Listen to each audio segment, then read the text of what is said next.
Hello everyone. Aujourd'hui, nous allons découvrir un principe qui vous aidera à apprendre l'anglais plus vite. Croyez-moi, si vous appliquez ce principe, vous allez progresser beaucoup plus vite. Et restez jusqu'à la fin car j'ai un bonus pour vous qui va accélérer votre apprentissage de l'anglais. Pour ceux qui ne me connaissent pas, moi c'est coach Jean-Baptiste de l'anglais rapidement, le centre qui vous aide à améliorer votre anglais parlé rapidement. Alors, le principe, il est très simple et vous pouvez l'appliquer de différentes manières à l'apprentissage de l'anglais. C'est tout simplement le principe d'association. On apprend plus vite en créant des associations. Vous allez mieux comprendre avec des exemples. Première application. Lorsque vous découvrez un nouveau mot, ne vous contentez pas juste d'apprendre sa signification. Non, apprenez la signification et la prononciation. Vous pouvez encore aller plus loin en faisant une phrase avec le mot. Et plus la phrase est liée à vous, plus vous aurez de chances de retenir le mot. Je vous donne un exemple. Vous ne connaissez pas ce mot et je vous dis que awesome signifie génial. Puis je vous pose une question.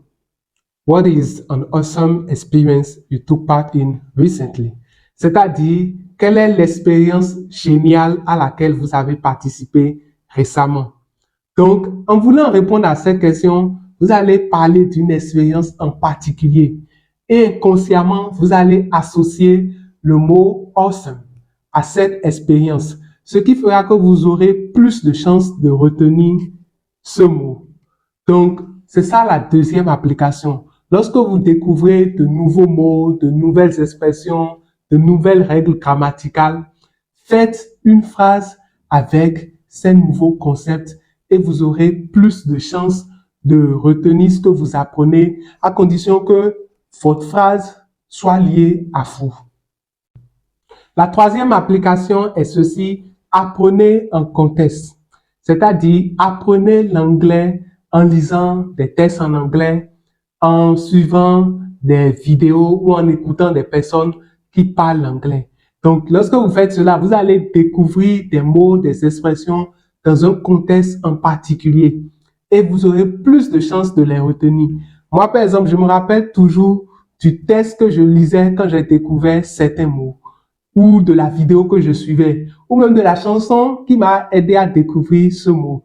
Donc, le moyen le plus simple pour apprendre rapidement, c'est d'être juste en contact avec la langue. Quatrième application du principe, parler plus souvent l'anglais. Il y a plusieurs personnes qui veulent atteindre d'avoir un niveau avancé avant de commencer à parler l'anglais. Or, c'est exactement le contraire qu'il faut faire.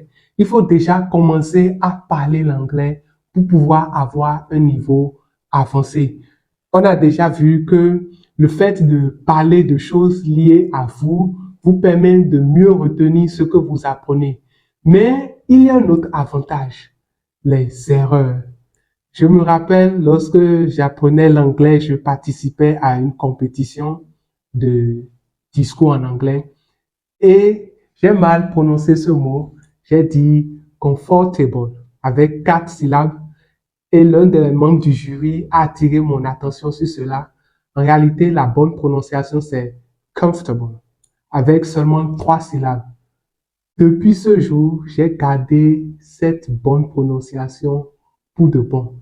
Et c'est comme ça, lorsque vous faites des erreurs et qu'on vous corrige, vous associez le contexte au mot, l'expression, ce que vous avez appris et vous retenez beaucoup plus facilement.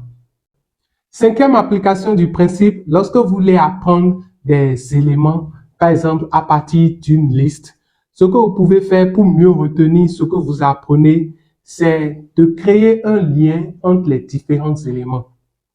C'est d'ailleurs pour cela que nous ne recommandons pas à nos apprenants d'apprendre les verbes irréguliers à partir d'une liste alphabétique, comme c'est souvent le cas. Nous leur recommandons plutôt d'apprendre les verbes irréguliers par ressemblance. Vous voyez, c'est facile de lier les verbes irréguliers entre eux parce que ces verbes ont la même structure.